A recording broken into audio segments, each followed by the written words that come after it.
Magandang araw po sa inyong lahat mga kababayan at welcome back dito po sa PNR at ito nga mga karibin natin. Si Martin, nako, pinangalanan na mali-malitang pera. Ayan mga kababayan, patungkol po riyan ang ating alamin at bibigyan ng reaksyon ngayong araw na ito. Pero bago pong lahat mga kababayan, sa mga hindi pa po nakapag-subscribe sa ating munting channel ay pa-subscribe naman po. Ayan mga kababayan, pa-like na rin po ng video ito. Maraming salamat po.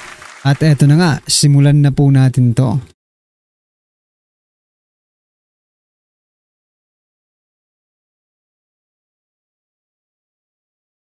So yun mga kababayan, bago po natin muling i-play ang video ito, pasadahan po muna natin ang mga nagte-trending na mga balita dito po sa mundo ng social media at unahin na nga po natin to.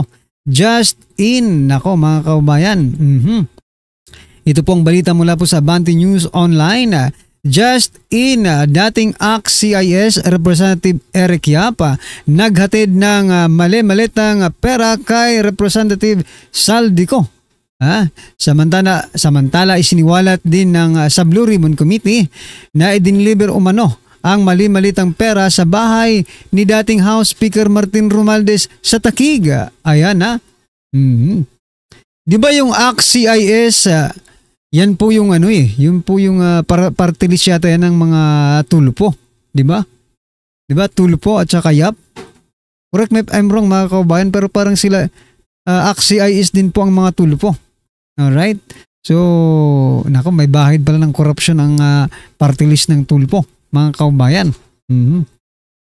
Okay na nga mga kababayan, formal na pong pinangalanan si House Speaker Martin Romualdez.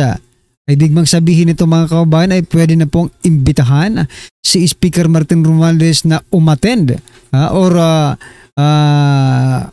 magpakita dyan sa mga hearing na yan mga kababayan.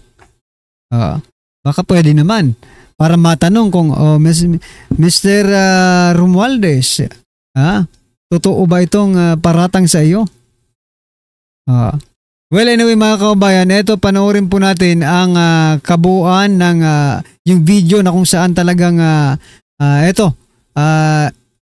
isinabit na, pinangalanan na si House Speaker Martin Romualdez. Ito, panoorin po natin to. Si Congressman Eric Yap ng ACT-CIS Party List. 46 na malita ang dala niya sa bahay ni Congressman Saldico sa Valle Verde 6. Pagkatapos mabilang, isinakay namin sa mga sakyang patungo sa Horizon Residence sa Taguig. At dumiretso kami sa basement upang may baba ang nasabing basura. Basura talaga? Bago ibaba ang nasabing basura, ito... Merong napuputol sa binabasa mo eh. Huwag kang magmadali. Naputol na... Ulitin mo yung paragraph 20. Hindi ko makita na putol na siya.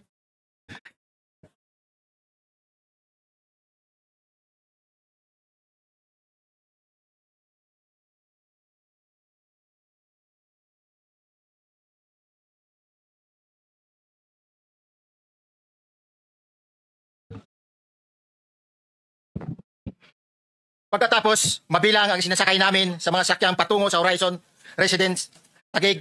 Pagdating sa Horizon Residence, dumidiretso kami sa basement upang may baba ang nasabing basura at dalhin sa unit ni Congressman Saldico sa 56th floor sa nasabing lugar kung saan siya nakatira. Bago ibaba ang nasabing basura, ito ay bawas na. Halimbawa, nag-akyat kami ng 46 na malita. Ibababa lamang namin ay 35 malita para i-deliver sa bahay ni House Speaker Martin Romualdez sa 42 McKinley Street, Taguig. Ang labing isang malita ay naiwan sa taas ng 56th floor sa Horizon Residence. Humigit kumulang 3 beses ako mismo ang nag-deliver ng basura sa bahay ni Congressman Saldico sa Horizon Residence at sa mga bahay ni Speaker Romualdez sa 42 McKinley Street, Taguig. Mas maraming pagkakataon na nagde-deliver kami ng basura sa bahay ni Speaker Romualdez at sa bahay ni Congressman Saldico. Yari ka. Dahil iba-iba kaming mga nakadetailed na close-in, backup at advance party na nagkakaroon ng rotation. Sa huli, ako po ay nagnanais na mapasailalim sa Witness Protection Program dahil alam ko po na nanganganib ang buhay ko at ang aking pamilya sa ginawa kong paglalahad na ito. Sa katotohanan ng lahat ay nilagdaan ko ang salaysay na ito ay kusang loob at walang anumang pamimilit at bunsod lamang ng hangarin matulungan ang ating bansa. Ito po ay nilagdaan ko, Your Honor. Thank you. Ay si Congressman So yan mga kababayan, formal na pong pinangalanan itong si Speaker Martin Romualdez na pinagdideliveran ng cash, cash delivery dyan po sa kanilang bahay sa Taguig. Ayan mga kababayan, ano kaya ang masasabi ni former Speaker Martin Romualdez? Baka sasabihin naman na sinungaling yan, di ba? Hindi totoo yan, fake news yan. Aba, teka lang Oo nga no. Ngayon lang tayo nagkaroon ng hearing ng mga statement ng mga kung sino-sino na walang nagsasabing fake news yan, fake news, di ba? Pero di ba, na ano nyo, napansin nyo ba? Parang yung si Castro hindi na nagsasabi na fake news, wala nang fake news si Castro ngayon no? O yung iba pa nilang mga alipores, hindi na nagsasalita ng mga fake news. Sa bagay, sino ba magsasabing fake news? Ay sila rin ang iniimbestigahan Diba? Kadalasan naman pong nagsasabi ng fake news nandyan sa Kamara, sa House of Representatives. Ngayon, wala sa kanila, ni isa sa kanila, walang nagsasabi na, oops, fake news yan. No? Ibig sabihin ito mga kababayan, matindi pong mga revelasyong binibitawan ng mga witness ngayon, mga karibin natin Alright. Anyway, ano po ang inyong masasabi dyan? I-comment nyo na lang at eto. Nako, eto po ang sabi ni Attorney Jimmy Bundok. Tama rin naman kasi ito Kanina dapat sa unang vlog natin sasabihin ko na to pero nakalimutan ko lang. Pero eto, nakita ko rin si Attorney Jimmy Bundok, sabi niya po dito, di daw tatawagin si Saldi. Yan si Saldi sa Senate for tradition of interparliamentary courtesy. Pero si BP Sara ilang taon na pinasagot sa Congress budget hearing. Kahit may tradition din ng courtesy for separate branches of government. Ano po ang inyong masasabi dyan mga kaubayan? Hoy, Lacson. Ito na, may banat na sa'yo, isang attorney. Isang attorney nagsalita tungkol sa sinasabi mong interparliamentary courtesy. Dyan kay Saldico. Bakit nga ba? Mas mataas pa pala si Saldico kaysa sa kay Vice President Sara Duterte, no? Kasi si Saldico pwedeng hindi sumagot, pwedeng hindi patawag dahil sa interparliamentary courtesy. Pero si BP Sara, nung ginudurog nila, sinisiraan nila at kung ano-anong ginagawa nila, kalokohan against Vice President Sara Duterte dyan po sa Kamara, no?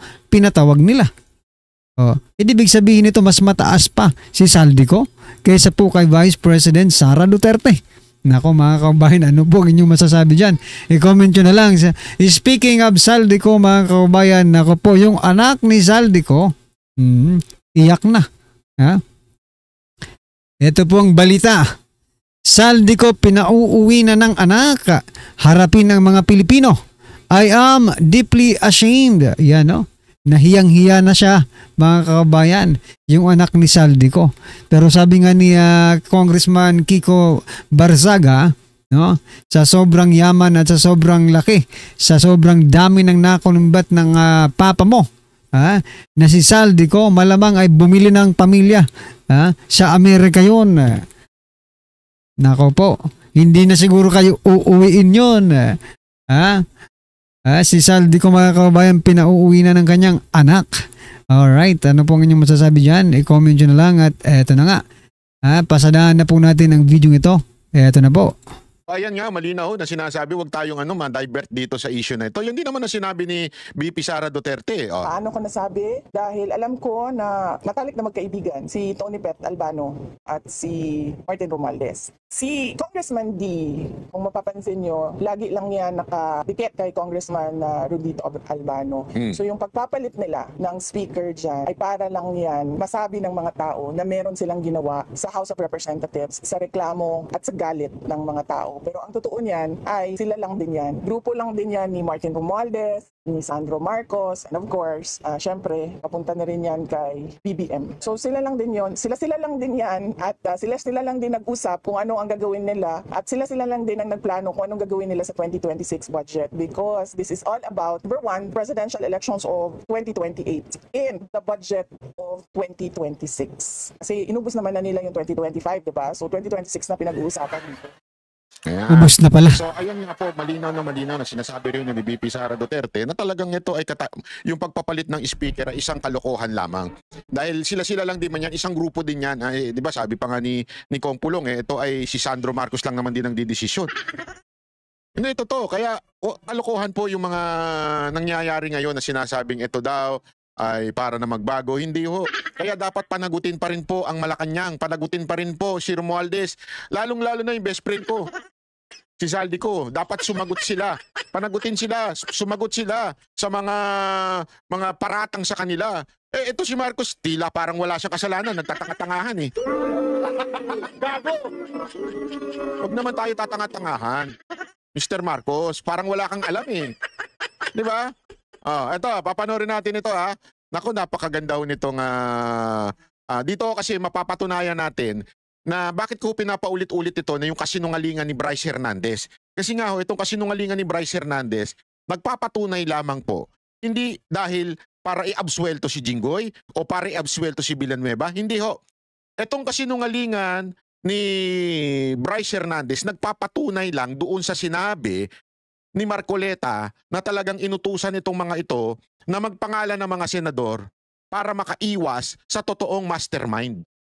Yan ho yung mga magnanakaw nating congressman at itong mga korap nating mga congressman at higit sa lahat yung pagbanggit kay Romualdez at kay Zaldico para ilihis doon.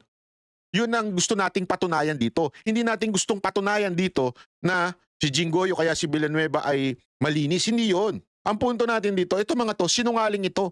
Kaya nagpangalan ng mga senador. Pakita natin ha. Engineer Bryce, anyway, mukha naman kayong Batman and Robin eh. Ilang beses din yung tinawagan si Sally Santos ngayong September.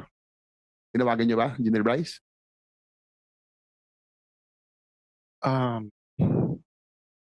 Yes or no lang? Parang Yes or no lang, ang tagal mo sumagot.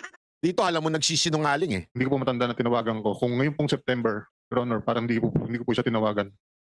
September ha, hindi niya maalala. I mean, ano lang ba ngayon? September, wala pang 20 days. Siguro pag in-upload ko kasi na-interview to 18. So 18 days lang. So aalahanin mo lang yung 18 days. Hindi mo alam, i-issue to ng flood control, hindi mo alam kung tinawagan mo itong tao na ito o hindi. Di ba? 18 days lang po ito Kasi September 18 ho itong video na ito. So, hindi mo alam. Okay? Pero, tingnan natin, tuloy-tuloy. Aba, si Engineer Mendoza, JP. September, base sa call log ko po, wala po kaming conversation. Wala din daw. Isa pa to. Silang dalawa yung sinungaling eh. Itong dalawang to, itong BGC boys na to, mga napakasinungaling nito mga ito eh. Base doon sa sinampang salaysay ni Ma'am Sally Santos, kayo daw ay tumawag sa kanya. Tama ho ba? Neto po, Your Honor, umawag po si Engineer Bryce sa akin. Ngayong September po. Opo, Ano pong sinabi? Yari ka. Po sa committee? una po, tumawag po siya, personal niya pong sinabi sa akin na, Sally, huwag kang mag-alala, lahat ng mga project na kinuha namin sa'yo, gagawin namin yun. Ako bahala sa'yo, bibigyan kita ng abogado, ng pera, tutulungan kita. Kung pwede sana, meron na sana akong pakikiusap sa'yo. Huwag ka muna sanang magsalita. Tapos ituro mo sa amin, di ba yung pera kinukuha namin sa'yo. Pwede ba makiusap? Ituro mo si D. Henry na siyang, doon ko binibigay sa kanya yung pera. After po noon, binibigay daw po ni D. Henry yung pera kay Yusek Bernardo and then kay Zaldico. Papunta daw po kay Zaldico. Yun po yung personal na sinabi sa akin nung nakaraan. Ang kausap niyo ay si Engineer Bryce? Si Engineer Bryce po, Your Honor. Engineer Bryce, Kino-confirm ba yung sinasabi sa salaysay? Sino pa ang salaysay ni Sally Santos? Hindi po totoo, Your Honor. With the indulgence of Senator JB, Mrs. Santos, sino ang tumawag sa inyo nitong September? Sino po? Si Engineer Bryce po. Si Engineer Bryce. Yes po. Yan po yung kinikwento nyo na siya nagsabi sa inyo, huwag mag-alala, bibigyan ko pa ng abogado. Yes, Your Honor. Huwag daw po ako magsalita. Huwag ka magsalita dito sa committee na ito. Yes po. Saka, Your Honor, kung di po niya ako tinawagan, bakit di po ba nabanggit niya po kanina yung 40-2020? Opo. Nabanggit din niya po yun sa akin. Nandiyan pa ba sa cellphone mo, call log na magre-register ang number ni Engineer Bryce? Na-save niyo ba yan? Hanapin ko po, Your Honor. Sige, pakihanap lamang po at itong tao na ito, madidiin na ho ito. Thank you, Senator JB. Ma'am Sally, dito sa inyong sinupang salaysay, nitong mga huling linggo, ilang beses akong tinawagan ni Engineer Bryce at Engineer JP upang sabihin tulungan niya raw ako. Tama ba yun? Ba't dalawa? Kasi itong isang to, contractor ito. Parang ginagamit yung lisensya niya. Kaya siya tinatawagan daw nitong mga engineer na ito para hiramin yung lisensya niya. Siguro isasama sa mga ibang bibigyan na lang siya ng porsyento. So ilang beses daw siyang tinawagan. Okay? Pero dinideny si itong Bryce at saka yung isang engineer. Kung sino mang engineer yon. Ang problema, ladies and gentlemen, sino ngayon na may resibo? Yan ang alamin natin. Sila sabi. Nung sa isang conversation po kasi, may magkasama po sila. Ngayon po, siyempre, tinatanong ko po yung mga... Pareho silang nakausap niyo? Opo. Tinatanong ko po kasi yung mga project, kung ginagawa po nila, yung mga kinuha po nila sa akin. So ako po, nagpa-follow up lang po, bigla po sumabat si Engineer JP. Sabi po niya, ginagawa naman daw po. Engineer JP, paano masasabi mo doon? Sir, di po kami nagkausap. So, sino nagsasabi Hindi daw. sa inyo? Hindi daw. Sabi Sige, ni tingnan Ma'am natin. Sally, magkasama kayo at inagaw mo. At yung tungkol sa proyekto, yung tinatanong. Tinawag po siya ni Your Honor, pasensya na po. Tinawag po kasi siya ni Engineer Bryce kasi may kinukonfirm po kasi si Engineer Bryce sa kanya. Kaya po nakasagot po siya. Ma'am Sally, totoo ba yung na sinabihan, totoo ba na sinabihan ninyo si Ma'am Sally na balikan at tapusin ang mga projects? Kasi yung tinatanong niya Meron ba kayo nabanggit na tapusin ninyo ito o gawin? Wala po kaming binabanggit na gano'n, Your Honor. Ma'am Sally, nandun po sa inyong salaysay. Hindi po yan totoo, Your Honor. Sinungaling po sila Naku, patay ka. Pinapatapos nila yung mga ghost project. Opo, Gawin para may maipakita. Ganun ba? Yes, Your Honor. Kasi po siyempre po nakapangalan po sa akin. Iniwan po nila yung Sinungaling mga project Ano pong mga projects yun? Naalala niyo po? Katulad po Kahit yung ilan lang. Katulad po ng PL. Nung binisita po ng mahal nating Pangulo. Sa inyo po yun. Sa akin po yun So sila rin po ang gumawa nun. Sila po, Your Honor. Lisensya lang kayo? Lisensya lang po yung akin doon, Your Honor. So pinababalikan nila para kung i-inspectionin ay may pakita. Tama Yes ba? po, Your Honor. Katunayan nga po Siya, tinawagan ko po siya noon, sabi ko, dahil nakita ko po sa TV na napunta po ang ating mahal na Pangulo. So tinanong ko po si Engineer Bryce. Kala ko baka ako ginagawa niyo yung proyekto, inaabutan, yun nga nakita ko nga po, ako po yung tinuturo. Siyempre po ako po yung umiiyak sa kanya. Bakit po hindi nila tinapos yung proyekto? Ang sabi niya po, may gawa na daw po sila doon. Actually po, pinakita po sa akin yung picture ito nagawa na namin na iba lang yung coordinates na ibinigay sa kay President daw po. Tapos after po noon, pinagawa po niya yung proyekto. Gumagawa pa rin po doon yung taong inutusan niya. Kaya lang po nitong pinatigil na po yun ng LGU. Hindi na po pinagawa yung taong inutusan po nila doon. Engineer Bryce, Engineer JP, ano masasabi niyo sa sinasabi ni Ma'am Sally na Hindi po pinagawa totoo niyo yun, raw Your para Honor. yung pong sa PL, yung mga tinuro po. Wala po kami natapusin po yung project sa PL. Wala daw. Sus! Ayan na naman tayo Pangako kasi tatapusin ninyo Parang yun ang nasabi. Kayo gagawa. Sila po gagawa. Ano nangyari? Nako. Lagi natin, hindi niya inuutosan na tapusin kasi sila gumagawa, lisensya niya, siya yung nagsasabi, baka pwedeng tapusin nyo, di ba? Yes, Your Kasi Honor. ikaw ang sasabi. Ako po sasabi po. So yan mga kaubayan, ano pong inyong opinion, reaksyon patungkol po sa video ito, i-comment nyo na lang po sa baba. Maraming salamat po. Please don't forget to like the video. Maraming salamat po.